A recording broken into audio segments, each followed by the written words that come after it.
তওবার দরজা কখনো বন্ধ হয় না। প্রিয় ভাই ও বোনেরা, আজকের এই গল্পটা তোমাদের জন্য, তোমাদের মতো যারা একটু হোঁচট খেয়েছে জীবনের পথে, যারা কোনো এক মুহূর্তে ভুল করছো আর মনে ভাবছো আমাকে কি আল্লাহ ক্ষমা করবেন। হ্যাঁ, আজ আমি তোমাদের এমন একটি গল্প বলবো যা তোমার হৃদয় ছুঁয়ে যাবে ইনশা আল্লাহ। আসসালামু আলাইকুম প্রিয় দর্শক, তাহলে এবার মূল গল্পতে যাওয়া যাক। রাফি একজন 22 বছরের তরুণ, ঢাকার একটা ছোট্ট মেসে থাকে।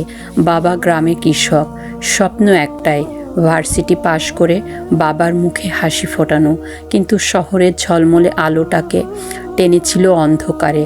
বন্ধুদের পাল্লায় পড়ে শুরু করেছিল ভুলের পথ, নামাজ ছুটে গেল, সঙ্গ খারাপ হয়েছে, রাত কাটে উল্টোপাল্টা জায়গায়। একদিন রাতে ফোন আসে গ্রাম থেকে, রাফি তোর বাবা হাসপাতালে, হার্ট অ্যাটাক। রাফি ছুটে যায় গ্রামে। হাসপাতালের বেডে শুয়ে থাকা বাবাকে দেখে বুকটা ভেঙে পড়ে।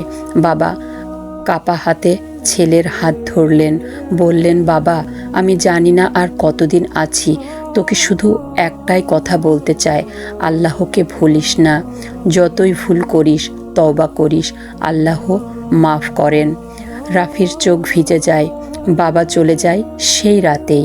রাফি একা একা বসে থাকে বাবার কবরের পাশে, কাঁদতে কাঁদতে বলে, হে আল্লাহ, আমি কি সত্যিই ফিরতে পারবো?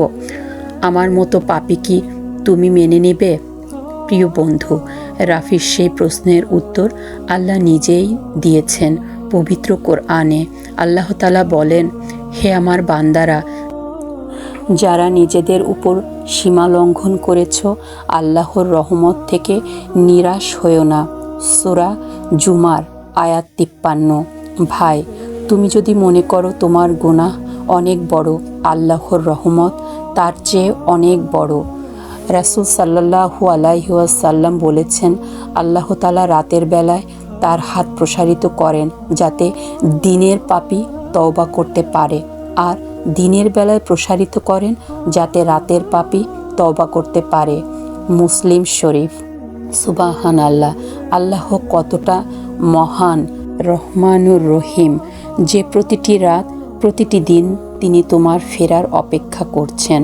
আচ্ছা, তোমাদের একটা প্রশ্ন করি, যদি কেউ 100 জন মানুষ হত্যা করে, তার কি তওবা কবুল হতে পারে? তোমরা হয়তো বলবে, না, এটা কখনোই সম্ভব না। কিন্তু রাসূল সাল্লাল্লাহু আলাইহি ওয়াসাল্লাম একটি অসাধারণ ঘটনা আমাদের বলেছেন। ইসরায়েলের একজন লোক 99 জন মানুষকে হত্যা করেছিল। একদিন তার মনে অনুশোচনা জাগলো। সে জানতে চাইল, আমার কি তওবা আছে? সে গেল একজন আদিবের কাছে, জিজ্ঞেস করল, আমি 99 জন মানুষ মেরেছি, আমার কি তওবা হবে? আবিদ বললেন, না, তোমার কোনো তওবা নেই। লোকটি সেখানেই আবিদকে মেরে ফেলল। 100 পূর্ণ হলো, কিন্তু তবুও সে থামল না।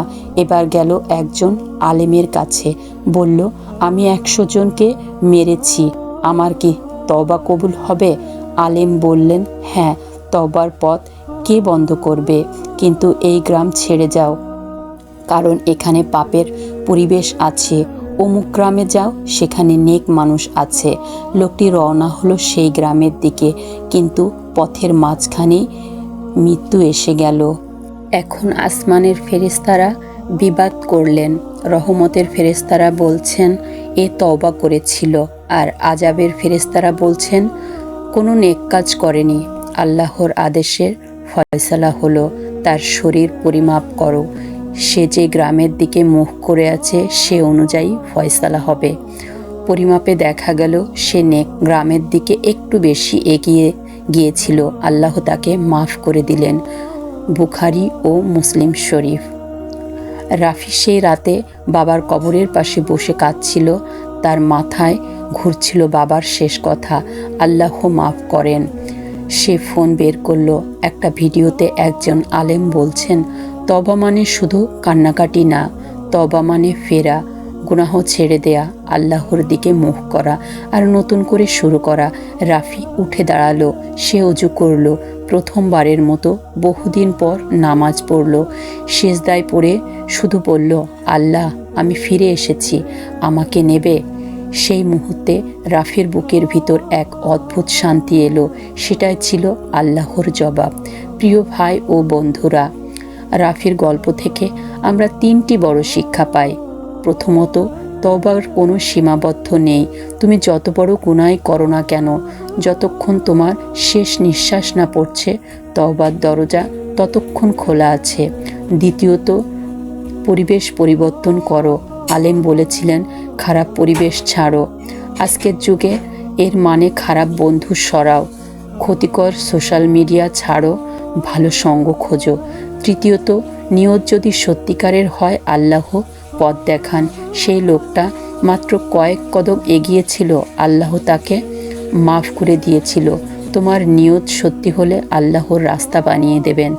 প্রিয় ভাই ও বন্ধুরা, তুমি যদি এই মুহূর্তে মনে করো আমি অনেক ভুল করেছি, আমি কি করব, আমি কি ক্ষমা পাবো, তাহলে এই কথাটা মনে রেখো, আল্লাহ বলেছেন, আমার রহমত আমার রোষের চেয়ে এগিয়ে। প্রিয় ভাই ও বোনেরা, রাফি পেরেছিল, সেই 100 জনের হত্যাকারীও পেরেছিল। তুমিও পারবে ইনশাআল্লাহ। আজকেই শুরু করো, এখনই শুরু করো। জাজাকাল্লাহ খায়রান।